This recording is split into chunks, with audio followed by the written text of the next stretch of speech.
नमस्कार विद्यार्थी मित्रांनो, PY क्विजच्या आजच्या व्हिडिओमध्ये मी तुम्हा सर्वांचं स्वागत करतो. तर आज आपण पाहणार आहोत सेल बायोलॉजी अँड बायोटेक्नॉलॉजी या चॅप्टरवरील काही आलेले questions. First question is what is biotechnology? So technology that brings about artificial changes and hybridisation in organisms for human welfare is called biotechnology. म्हणजेच मानवाच्या कल्याणासाठी जनुकांमध्ये कृत्रिमरित्या बदल करणे याला आपण बायोटेक्नॉलॉजी असे म्हणतो. आणखी एक व्याख्या याची अशी सांगता येईल, the branch of science which deals with the application of biological techniques for human welfare. म्हणजेच मानवाच्या कल्याणासाठी बायोलॉजिकल टेक्निक्स किंवा जैविक तंत्रज्ञानाचा उपयोग करून आणणे. ॲप्लिकेशन्स म्हणजेच उपयोग करून घेणे.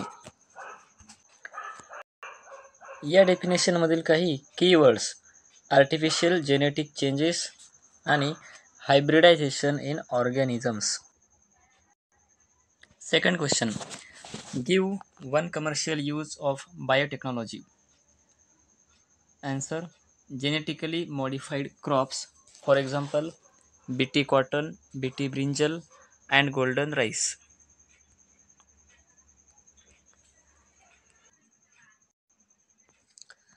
Write two names of crops genetically modified. Golden rice, BT cotton. In BT cotton, a gene is isolated from the bacterium Bacillus thuringiensis.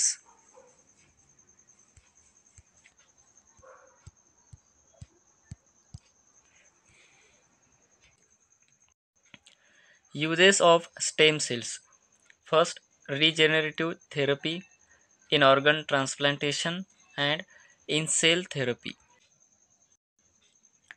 Define genetically modified crops and give two examples. हा question 2 मार्क्ससाठी विचारण्यात आलेला आहे आणि याचे examples तर repeat झालेले आहेत. Examples आपण आत्ताच बघितलेले आहेत नुकतेच, golden rice, BT cotton and BT brinjal. त्यानंतर एक कोरिलेशन विचारण्यात आलेलं आहे, ते म्हणजेच इन्सुलिन, डायबेटीज तर इंटरफेरॉन काय. मित्रांनो, इन्सुलिन आणि इंटरफेरॉन हे प्रोटीन्स आहेत आणि त्यांचा उपयोग काही आजारांच्या विरोधात किंवा त्या आजारांवर मात करण्यासाठी करता येतो. फॉर एक्झाम्पल, इन्सुलिनचा उपयोग डायबेटीज नियंत्रित करण्यासाठी होतो, तर इंटरफेरॉनचा उपयोग कॅन्सरवर नियंत्रण ठेवण्यासाठी